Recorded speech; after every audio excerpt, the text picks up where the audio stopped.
Okay, that was the, so we are almost. We got another few more, how many more minutes we've got now for question and answer? Okay, so 11 o'clock.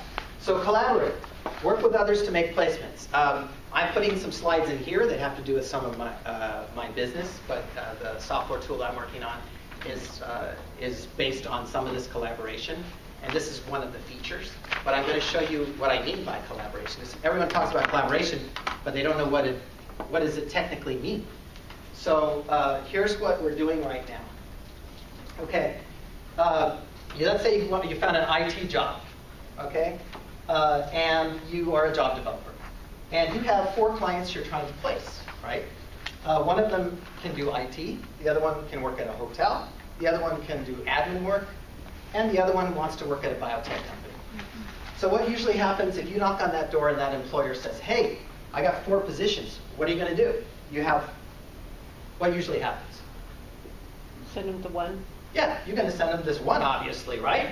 You got somebody who's going to be able to do that. But what do you have to do for these other 3? Find another employer. You got to go and do work. You got to go and find a hotel. You got to find another admin. You got to find a biotech position, right? But you don't realize that, I guess, another person in this room is doing this as well. They've got another 4 clients. They're knocking on that person's door and the other 2. And then, so this is our current system right now. This is our workforce development professionals are doing right now. You're calling them, or you're emailing them, or you're going to their website, or you're knocking at that door.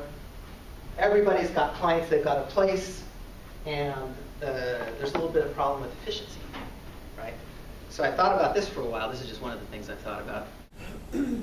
This is ninja collaboration. All right, you knock on this door.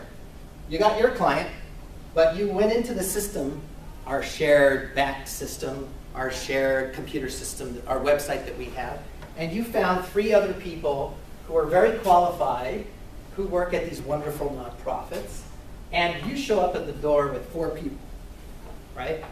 And then a ninja, because you went to my training, the other ninja has figured out how to find 4 jobs for that particular employer because they're collaborating, and so on and so on. So in other words, you're funneling. That's exactly what Manpower is doing, funneling. And you are developing a more rich relationship with one employer in this case. In other words, you actually become more of an expert on IT, and you learn what are the best types of candidates. But what's nice about this is I'm lazy. I want to just place one person. I have 3 other of my clients are being placed by someone else. So I can just sit back and relax and do my ninja meditation while I'm only placing one person. See, what I see right now is that we're working very hard and we don't have to. So these are the things that I think we need to work towards. And closing. All right. My daughter gave me this one because, I thought, hey, it's a nice reason for, I prefer that he actually just get a job instead of doing it this way, but getting to know employers and interview and hire. All right. Sometimes now where we have to learn from the salespeople is the close part.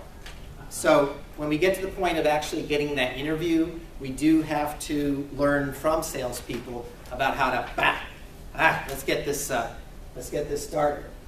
So you got to, of course, consult. You define the problem. You finish that. You deal with that. You define the desired outcome, and that would be, what is it that you'd really like to see here? Would you like to have 4 IT qualified people? Are you looking to get some of these entry-level people filled?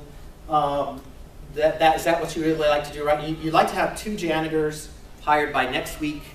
Is that what you'd really like to, you define what it is, the desired outcome, right? Okay, so I'm just going to add, because I've sat down with you, I understand that you're going to need 2 janitors, hopefully by the end of these next 2 weeks, okay? All right, define the solution. Well, guess what?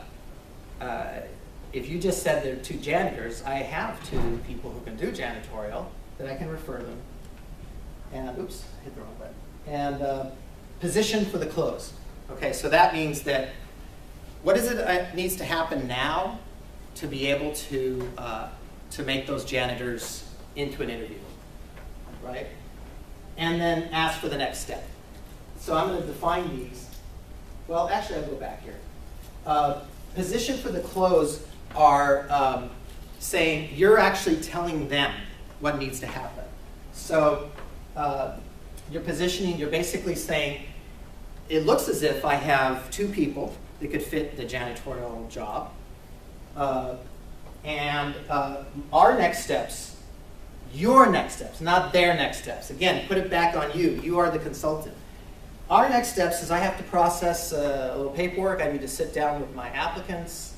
I need to meet with my janitorial team. I need to meet with my people. And we need to process this information. And what we do is we fill out the tax credit, whatever you want to say. And and then what I can do is schedule interviews. That's the process, right? So get away from them telling you what the process is. You're going to tell them what the process is. Okay, so I basically, now that I understand what your needs are in here janitorial, I will sit down and I have about 2 people I think that I can see match this. And the process is that I will meet with them and we will set up an interview, and what days are going to work for you, the interviews. What about next week? What is Thursday? Thursday at 8 o'clock. The most you get specific. And when you're doing that, you're guessing to see if there's any hesitation. You say, well, what is it? And if you see any hesitation, then you ask and go back to step 1. Okay, so if you see, if they go, I'm not sure. I need to talk to some more people, and I would say, well, so what are your concerns? Do you think, is this a large enough pool? Would you, You ask what the concerns are. You go back up, and then tell them another desired outcome. So what you're trying to do is get to the point of close, and close does involve doing a date, a time. I like the idea of setting up interviews for them, or saying, hey, the person would be available next Thursday at 10 o'clock. How does that look?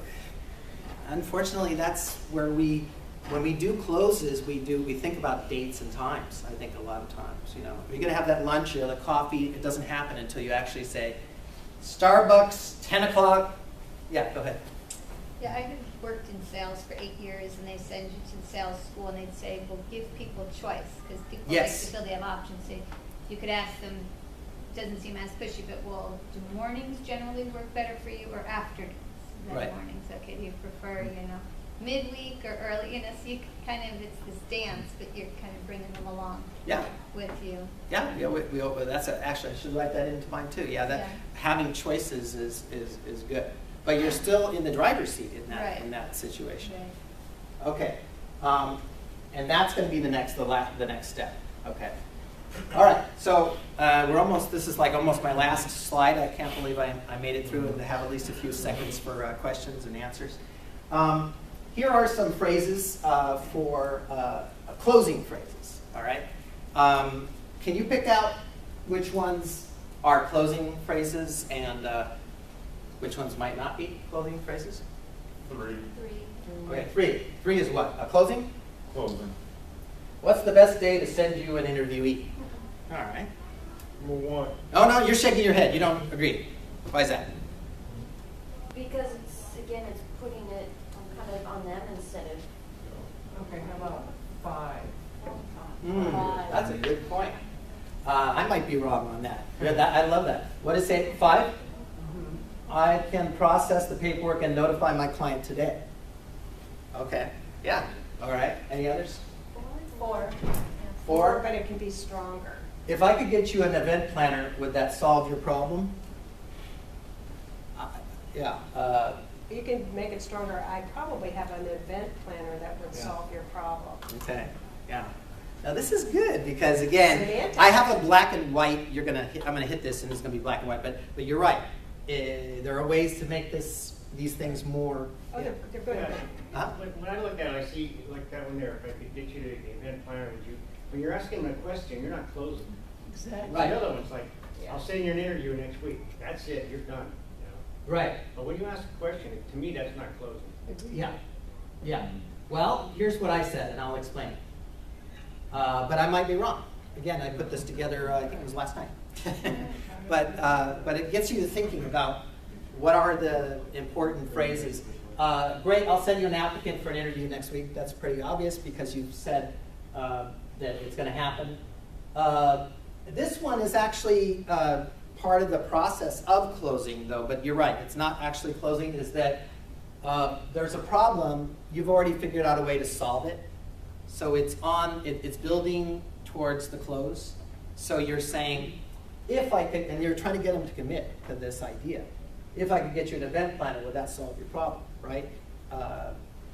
You know, but you're right, it isn't the final close, it's a step to the close. And yeah, you're right about that. I can process the paperwork and notify my client today.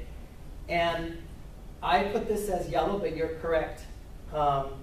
What's the best day? It's better to recommend a date and time, or a range of dates and times. I All right. think that's also, with number one, it's a little vague. If you were to say, I'll send you an applicant interview on Monday at this time, Right. but next week, it just, like you said, it just sort of leaves it open now. Right, you're right. Yeah. So let's see.